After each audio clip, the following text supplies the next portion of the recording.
थे। एक बादशाह, एक राजा गुरु नानक देव के सामने से जा रहा था। गुरु नानक देव ने आवाज लगा दिया, अरे बच्चा चलो चलो राजा मेरे सामने आ जाओ, अपना मकान बनवा लो, अपना मकान बुक करा लो। आज मैं मकान बना रहा हूँ बच्चा, अपना मकान तो बनवा लो। जब ये बात गुरु नानक देव ने कहा तो राजा नहीं सुना, अपनी सवारी से चला गया आगे को। जब आगे को निकल गया तो प्रेमी भाई बहनों, गुरु नानक देव का ये तो गवार था, ये राजा बेवकूफ था, मेरी बात को नहीं सुना। इसके भाग्य पर पत्थर पड़ गए, इसके भाग्य खोटे थे। तब तक थोड़े समय के बाद उसी राजा की रानी पालकी में बैठकर और जा रही थी। तब तक गुरु महाराज ने देखा, कहा बेटी मेरे पास चली आओ बेटी। और अरे बेटी मैं मकान बना रहा हूँ, मकान बुक कर रहा हूँ, बेटी मेरा अपना मकान तो बनवा ले। रानी जब सुनी तो अपनी कारों से कहीं पालकी उधर ले चलो, देखो कोई महात्मा बैठे हैं, वो बुला रहे हैं। रानी पालकी से निकलकर नंगे पांव गुरु नानक देव के सामने जाकर हाथ जोड़कर मत्था टेकी। तो गुरु नानक देव ने कहा, बेटी आज मुहूर्त है, मैं मकान बना रहा हूं, अपना मकान बनवाना चाहते तो मुझे अपना मकान बनवा ले।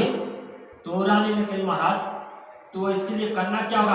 अरे बेटी से तेरे शरीर पर ये सोने चांदी हीरे जवाहरात रुपए पैसे जितने तुम्हारे पास है सब मेरी झोली में डाल दे, सब मेरी झोली में डाल दे बेटी, मैं तेरा मकान सबसे सुंदर बना दूंगा। रानी ने कोई सोच विचार नहीं किया, अपने शरीर के सारे जेवरात गहने हीरे मोती सोने चांदी सब निकालकर अपनी झोली से जो भी पैसे थे सब गुरु नानक देव की झोली में डाल दी। अब तो शरीर पर कुछ नहीं रह गया, केवल कपड़ा पानी थी। रानी ने अपने कारों से कही, अब मेरी पालकी मेरी महल की तरफ ले जाओ, ले चलो, अब मैं आगे नहीं जा सकती, अब मेरे शरीर का कुछ है नहीं, चलो चलो मेरी महल की तरफ। रानी वहीं से वापस चली आई। गुरु नानक देव ने अपनी झोली में रानी के सोने चांदी हीरे जवाहरात को लेकर आगे बढ़ गए, आगे बढ़ गए, चले गए। तब तक प्रेमी भाई बहनों उधर से राजा यानी जंगल से आग खेत करके थका मादा अपनी महल को पहुंचा। जब महल में पहुंचा तो राजा तो थका था, उसे नींद आ गई। राजा थका था, धूप लगी थी, नींद आ गई। तो राजा जब नींद में आया तो उसकी आत्मा निकलकर अंडी लोग, पिंडी लोग, ब्रह्मांडी लोग को छोड़कर थोड़ा ऊपर बढ़ गई। तो क्या देखा, मुझे बहुत तेज की धूप लगी है, लग रही है, बहुत तेज का धूप निकला है, सर में दर्द हो रहा है। और देखा बहुत सुंदर सुंदर यहाँ मकान बने हैं, ऐसा मकान तो मैंने जीवन में कभी देखा नहीं। राजा जब ये देखने लगा तो राजा ने सोचा किसी मकान में चलकर थोड़ा विश्राम कर दूं।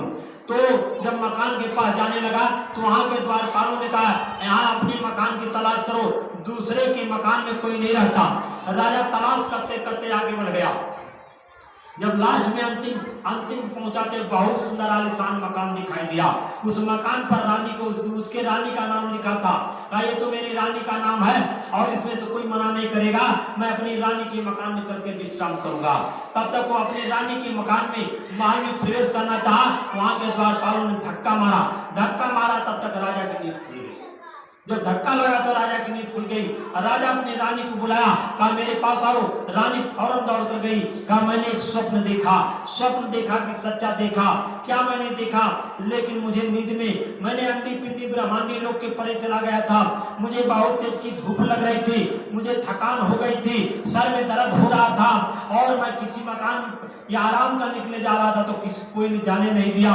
लेकिन ऊपर एक मकान तेरे नाम का था, उस मकान में जाने लगा तो वहां के द्वारपालों ने कहा ये तेरे नाम का मकान नहीं, तेरे रानी का, ये रानी का मकान है। मैंने कहा कि अरे मैं उसका राजा हूँ, वो मेरी रानी है।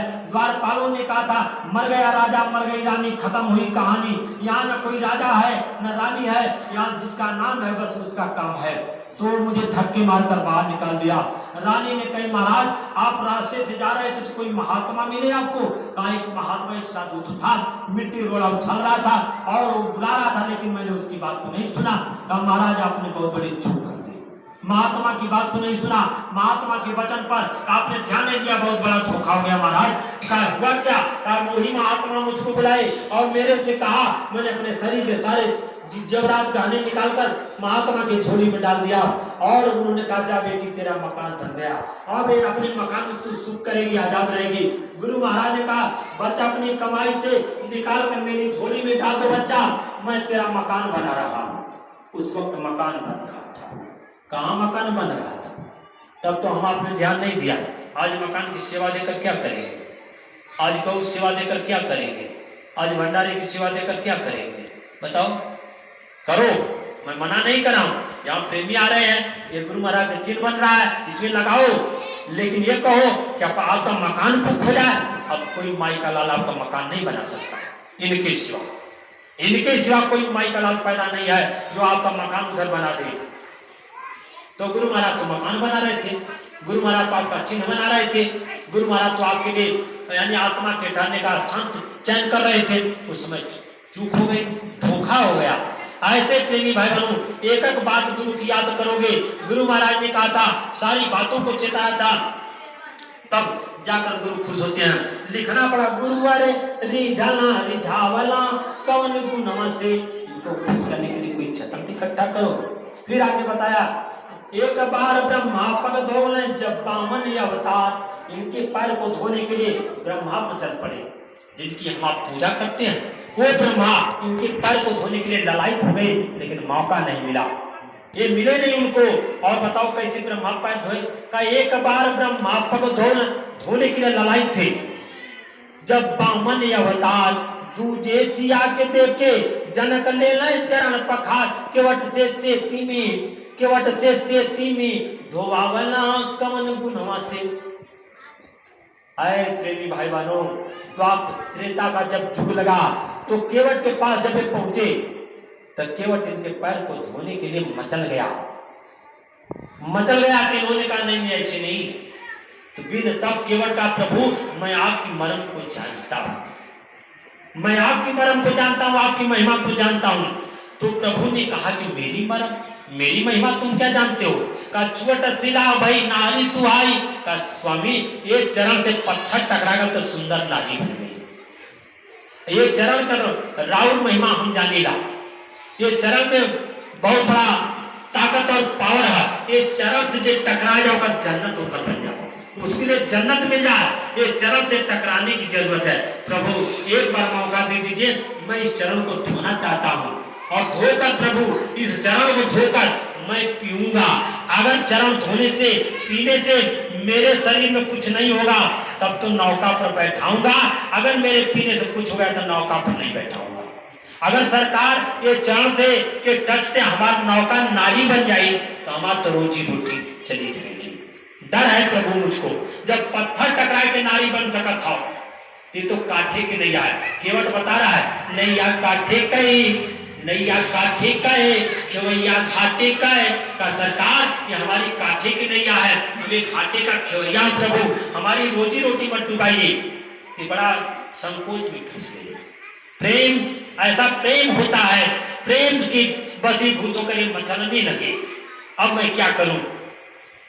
जब इन्होंने आनाकानी करने लगे तब केवट कहा, गोस्वामी दास जी महाराज ने सवैया में लिखा था, केवट कहा कि प्रभु अगर पैर धुलाना नहीं चाहते हैं, मैं आपसे एक राउर विनती कर रहा हूँ, प्रार्थना कर रहा हूँ। क्या प्रार्थना करने लगा? का सरकार बिना पग धोए ना त नाव न चढ़ी गो, का सरकार बिना पैर धोए हम नाव पर चढ़ी गए। अगर आप नहीं चढ़ना चाहते हैं तो मैं आपको उपाय बता देता हूँ। का ये घाट से थोड़ी का दूर है यहाँ, का सरकार ये घाटे से थोड़ी दूर चले जाइए। का ये घाट से थोड़ी का दूर है यहाँ, कभी नौ जाला था दिखाया मुझू, का सरकार से थोड़ा दूर चल जाए, कमर भर पानी है मुझे से आप पार हो जाए। पैर धुलाने की जरूरत नहीं पड़ेगी, कमर भर पानी उस घाट पर चले जाए सरकार। लेकिन हमारे घाटे से जब देख आप तो पैर धोई तब चढ़ाई। अब ये बड़े विकल हैं, का के घाट से थोड़ी का दूर है यहाँ, अब कभी नौ जाला था दिखाया मुझू, बारू मारा ही लाखा न तीरा मोहे, अल्लाह का के ही भांति जियाया मुझू। का सरकार भले लक्ष्मण जी हमको तीर मार दे, प्राण निकल जाए, वो मंजूर है, लेकिन बिन पग धोए ना नाव ना चढ़े। एक केवट कहने लगा, हम आपने कभी गुरु के चरण को धोने के लिए मचला? गुरु के पैर को छूने के लिए क्या उपाय लगाया आश्रमवादियों ने? अगर खिड़की से देखबा तो 500 रुपया, और पैर तजीबा तो 1000 रुपया। ये आश्रम वालों ने व्यवस्था लगाया था। ये बहुत बड़ा धोखा हुआ हमारे आपके साथ, ये धोखा कर दी। कभी गुरु महाराज ने ऐसा नहीं कहा था। ये तो अपने भक्तों के, अपने प्रेमियों के दीवाने हैं, ये तो प्यार के भूखे हैं, भाव के भूखे हैं, एक बूंद आंसू के भूखे हैं। हमारे आपके आंखों से आंसू गिर जाए, ये उसके भूखे, पैसे के भूखे नहीं थे। थे। लेकिन हमारे आपके बीच में ऐसे चाटुकार चंडाल बसे थे कि हमें आपको फंसाना चाहते थे। उन लोगों ने क्या कहा, 500 रुपया अगर दोगे तो खिड़की से देखोगे, 1000 रुपया दोगे तो जाकर गुरु महाराज के चरण पर हाथ रखोगे। ये कभी गुरु महाराज ने ऐसा नहीं कहा। वीआईपी भंडारा चलता था, कभी गुरु महाराज ने वीआईपी भंडारे के लिए आदेश नहीं किया था। सच्ची बात जानो आप, कभी गुरु महाराज ने वीआईपी भंडारे के लिए नहीं कहा था। गुरु महाराज ने कहते थे जो जनरल भंडारा चलता है उस भंडारे का प्रसाद लाओ मुझे, जो हमारे गरीब तबके के बच्चे खाते हैं वो भंडारे का भोजन मैं करूंगा, उस भंडारे में ले जाओ। वीआईपी भंडारे का भोजन कभी गुरु महाराज नहीं करते थे। गुरु महाराज के भंडारे में कभी यानी प्याज लहसुन मिर्चा मसाला नहीं बनता था। कभी गुरु महाराज के भंडारे में, कभी गुरु महाराज के भोजन में मर्चा नहीं पड़ता था। लेकिन हम आप जो अपने खाने के लिए, अपने स्वाद के लिए यानी मिर्चा मसाला डालकर खाते हैं, का गुरु महाराज का प्रसाद है। जिस प्रसाद को गुरु महाराज छू न सके वो प्रसाद कैसे बना? भोजन केवल आश्रम पर या कहीं सत्संग कराते हो तो भोजन केवल एक आदमी को बनाओ, मात्र एक आदमी को बनाओ, अपने गुरु के लिए, अपने गुरु के लिए बनाओ। और गुरु महाराज का जो प्रसाद बच जाए वो सब ग्रहण करो। सबके लिए भोजन नहीं बनाना चाहिए, भोजन सबके लिए नहीं, भोजन तो केवल गुरु के लिए और प्रसाद सबके लिए। लेकिन हम आप हजारों लोगों के लिए भोजन बनाते हैं और गुरु के लिए कुछ नहीं तैयार करते हैं।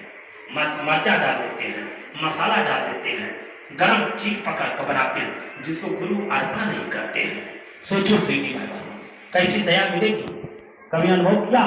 घर पर भोजन बनाओ, गुरु महाराज ने कहा बच्चा मैं सबके घर रोज जाना चाहता हूँ, सबके घर बैठना चाहता हूँ बच्चा, लेकिन जब अपने घर रसोई में चौका बर्तन को साफ कर भोजन बनाओ बच्चा तो सादा बनाओ, प्याज लहसुन से मत डालो, सादा बनाओ बच्चा, और मैं आपके घर का भोजन प्रसाद करूंगा, बरकत उतर जाएगी। अगर एक आदमी को भोजन बनाए हो और मेरे सामने रख दिया और इसके बाद यानी तो आपके घर में 2 4 5 लोग आ जाए तो एक आदमी के भोजन में 5 लोग खा लेंगे।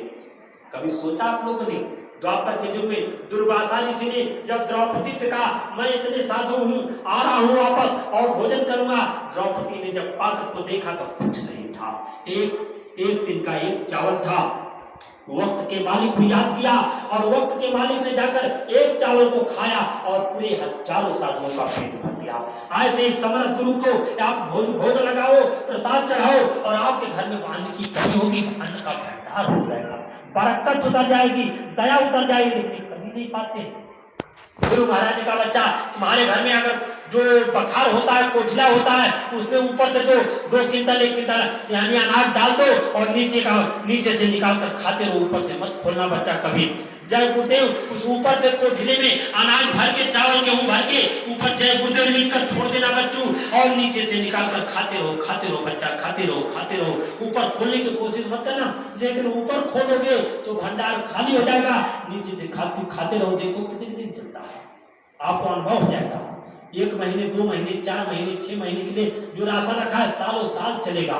कभी अनुभव करो तो गुरु की दया का अनुभव करना चाहिए। गुरु के वचनों का पालन करोगे तब होगा। ये गुरु महाराज ने छोटी छोटी बातों को बरकत घर में लाना चाहते थे। ऐसे प्रेमी भाई बहनों लिखना पड़ा महापुरुषों को। तब यानी केवल अपने प्रभु को जानता था, स्वामी को जानता था, इनकी मर्म को जानता था, तब केवल हाथ छोड़कर कहा स्वामी बिन पग धोए नाथ ना होने चाहिए, सरकार पैर धुलवा लीजिए, मैं ये चरण धोकर पी लूंगा। इसके बाद तो कितना चतुर था, चरणामृत लेना चाहता था।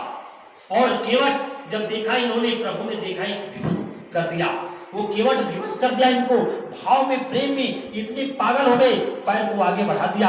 और तब केवट ने कहा चल पर्वतिया, कठौते में पानी लेकर, उसकी पत्नी का नाम था पर्वतिया, और पर्वतिया को आदेश कर दिया। पर्वतिया सोचे कि प्रभु आए हैं मेरे दरवाजे पर, कठौते में पानी लेकर गई और केवट ने प्रभु के चरण को कठौते में रखकर धोकर और ऐसे पी लिया और सारी निषाद जाति को पिला दिया। आए प्रेमी भाई बहनों, क्या हमें आपको अपने परिवार को पिलाने का मौका मिला? गुरु का प्रसाद मिला? नहीं मिल पाया। ऐसे गुरु से टच करा दो, गुरु के पास जाओ, गुरु के वचनों का पालन करो, तब तो गुरु की दया हो। वो पूरी निषाद जाति को पिला दिया और पिलाकर तब इनको नौके पर बैठा दिया, नौका पर बैठाकर पार कर दिया। जब पार कर दिया तब इसके बाद इन्होंने, गुरु महाराज ने कहा बच्चा तुम 10 रुपये देते हो सुबह में, तो शाम को मैं 10 का 10 गुना वापस कर देता हूँ। महात्मा कभी का अपने पास नहीं रखते, महात्मा सब वापस कर देते हैं। गुरु महाराज ने कहा, बच्चा 100 रुपये मेरी झोली में डालते हो, मुझे पता है तुमने बच्चा 100 रुपये डाल दिया हो, तो शाम होते होते बच्चा 10 यानी तुम्हारी कमाई का, तुम्हारी सेवा का 10 गुना तुम्हारे घर परिवार में मैं दे देता हूँ। कोई बला बीमारी लगने वाली है, कोई ऐसी बीमारी आ जाने वाली है, मैं उसको दूर कर देता हूँ और तुम्हारा सब वापस कर देता हूँ। ऐसे प्रेमी भाई बहनों, प्रभु ने सोचा द्वापर त्रेता के युग में ये तो केवट मुझको पार कर दिया, खिवाई तो दे देनी चाहिए और मेरे पास रह जाएगी, इसका कर्जा रह जाएगा तो मुझे बहुत बड़ा यानी कलंक लग जाएगा, या कभी इसके पास इसके कर्जे को देने के लिए आना पड़ेगा। तो सीता के हाथ में जो आत्मा रूपी सीता, ये राम नहीं थे। इतिहास बताना शुरू कर दूं आपके बीच में कि राम कौन थे, सीता कौन थी, लक्ष्मण कौन थे, भरत कौन थे, तो पता नहीं चलेगा कि कितने दिन और कितने रात निकल जाएंगे। मन रूपी राम थे, आत्मा रूपी सीता थे, चित्त रूपी लक्ष्मण थे। वो तीनों पार जा रहे थे। निषाद, जिसके अंदर कोई साधना नहीं थी, जो अपने को साध रखा था वो निषाद था, वो निषाद इनकी सेवा कर रहा था। मन रूपी राम यानी से खिवाई मांग रहे थे, मन रूपी राम ने खिवाई दिए थे, आत्मा रूपी सीता के उंगली से निकालकर चित्त रूपी लक्ष्मण ने क्रोध करता था वहां प्रेमी भाई बहनों। लेकिन मानव मंदिर के घाट पर बाहर कहीं नहीं, बाहर वो शरीर नहीं है। इस 3.5 हाथ के मनुष्य मंदिर के नाका पर यहाँ पर यानी इसी के अंदर दाहिने से इंगला, बाएं से पिंगला और बीचों बीच से सुषुम्ना नाली आती है। इसी को दाहिने से गंगा, बाएं से जमुना और बीच से सरस्वती आकर ये तीनों जब यहाँ मिलौनी होती है, इसका नाम है त्रिवेणी। यहाँ त्रिवेणी है, इसी को त्रिवेणी कहा गया, इसी को पंचवटी कहा गया। यहाँ मिलेंगे, बाहर कहीं नहीं, बाहर नहीं। इतिहास बहुत बड़ा है, ये बताने के लिए गुरु महाराज इतिहास को बताने के लिए तो समय लगता है, लेकिन इस सारे में समझो प्रेमी भाई बहनों, निषाद राज जब वहां पर मन आत्मा रूपी सीता की अंगुली से जब वो मुद्रिका निकालकर मन रूपी राम देने लगे तो निषाद ने हाथ जोड़ लिया, कहा प्रभु ये क्या कर रहे हैं आप, ये आप मुझको क्या दे रहे हैं। तब केवट ने कहा कि पात भारे सहारी, अरे पात भारे सहारी सकल सुत बारी बारी। सरकार मैं तो जात का निषाद हूँ, पात भरे सहारी सकल सुत बारी बारी। केवट के जात कछु वेद ना पढ़ाइयो, का सरकार मैं तो केवट की जात का हूँ और पढ़ा लिखा नहीं हूँ, मैं अपने बच्चों को कोई वेद पुराण पढ़ाया हूँ, मैं तो आपकी अनाड़ी हूँ, मैं अज्ञान हूँ प्रभु। बस आपका दर्शन पाकर मेरा जीवन आज सार्थक हो गया प्रभु, और मैं कुछ नहीं जानता। तब केवट करने लगा कि पात भारे सहारी सकल सुत बारी बारी। केवट के जात कछु वेद ना पढ़ाइयो, का नाई से न नाई लेते, धोबी से न धोबी ले। देखे उतर आई नाथ मेरी जात ना बिगाड़िए, का सरकार आपको केवट हूँ केवट। सीधी बात कहा केवट कि सरकार आप भी केवट मैं भी केवट। सरकार फर्क इतना ही है कि मैं नदी में कांठे की नैया खेता हूँ और भवसागर में मानव तन की नैया खेते हैं। सरकार मेरी नैया पर कोई इंसान आकर बैठ जाता मैं पार करता हूँ, लेकिन सरकार आपकी नैया पर जीवात्मा बैठते उसे पार करते हैं। सरकार मैं भी केवट आप भी केवट, फर्क इतना है प्रभु। स्वामी मैं इंसान को पार करता हूँ, आप जीवात्मा को पार करता हूँ। का नाई से न नाई लेते, धोबी से न धोबी ले। देके उतराई नाथ मेरी जात ना बिगाड़िए, सरकार उतराई देकर और मेरी जात पर कलंक लगा रहे हैं। अरे केवट केवट से उतराई नहीं लेता है, नाई नाई से बाल बनवाई नहीं लेता है, धोबी धोबी से धोवाई नहीं लेता है। सरकार हम भी केवट आप भी केवट।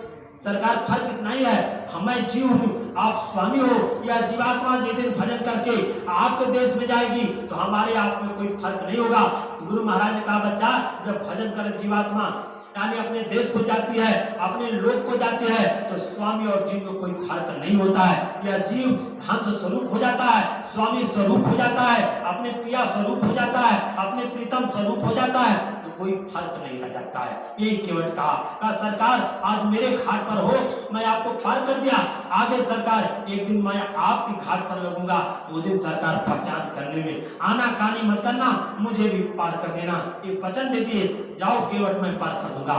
ऐसे केवट अपने स्वामी से अपने पिया से वचन तो ले लो कि हे स्वामी मैं आपके आदेश का पालन करूंगा, इस मानव तन में रहकर, इस मृतलोक में रहकर मैं भजन करूंगा। लेकिन प्रभु न पाले तो लास्ट में अंत समय में आप मेरे सामने खड़े रहेंगे। आप गाते हो जो प्रार्थना, तुम सामने हो मेरे, तुम सामने हो मेरे, मेरा दम भी निकल जाए। हे स्वामी, आप मेरे सामने खड़े हो जाओ और मेरा दम निकल जाए, यही मेरा जीवन सार्थक हो जाएगा। लेकिन गाने से नहीं होगा, करने से होगा। इनको सामने खड़ा करने से होगा। जब इनको सामने खड़ा करोगे तब। हम आप तो प्रार्थना बहुत गा देते हैं, प्रार्थना गाने से नहीं, प्रार्थना मूल मंत्र है। प्रार्थना कोई खिलवाड़ नहीं है, वो मूल मंत्र है। प्रार्थना को गाते समय गुरु का ध्यान करो, गुरु के वचन पर अपने मन को रोको, तब कहीं काम बनेगा। हम आप गाते हैं प्रार्थना, गुरु बचा लोगे जिसको, गुरु बचा लोगे जिसको, वो बच जाएगा। प्रार्थना में कोई धुन नहीं, कोई तर्ज नहीं, केवल गुरु को याद करने की बात आ गई। प्रार्थना में धुन नहीं खोजना। प्रेमी एक गा रहे थे बड़ी धुन से प्रार्थना। प्रार्थना में जैसे टेढ़े मेढ़े हो, जैसे टूटे मुट्टे भाव से हो, प्रार्थना आंखों से आंसू गिरा दे, ऐसी प्रार्थना करो कि अपने स्वामी रिझ जाए, खुश हो जाए। तब काम करते हैं, गुरु बचा लोगे जिसको, वो बच जाएगा। फेर लोगे नजर तो फंस जाएगा। तेरी नजरों में कोई करामात है, इनकी नजरों में कोई करामात है। हर समय होती अमृत की बरसात है। इसको बिरला ही कोई समझ पाएगा। कोई बिरला है जो गुरु के प्यार में सम जाता है, ये कब होना चाहिए। ये अगर जिसको बचा ले, ये किसको बचाएंगे, सबको बचाएंगे। जो इनकी इशारे पर चलेगा, जो इनकी इशारे पर नाचेगा, जो अपनी आंखों से एक बूंद आंसू गिराकर इन्हें खोजेगा, उसे बचाएंगे। ये थोड़ा नहीं कि हम ये जैकेट पहन लिया, करने लगे कुछ और, मन के भाग में जा रहे हैं, तब नहीं होगा। इसके लिए कहा, मन के हारे हार है, मन के जीते जीत। गुरु महाराज का मन को मारो। गुरु महाराज ने कहा कि बच्चा मन को रोको, जब मन को रोकोगे तब तेरा भजन बनेगा।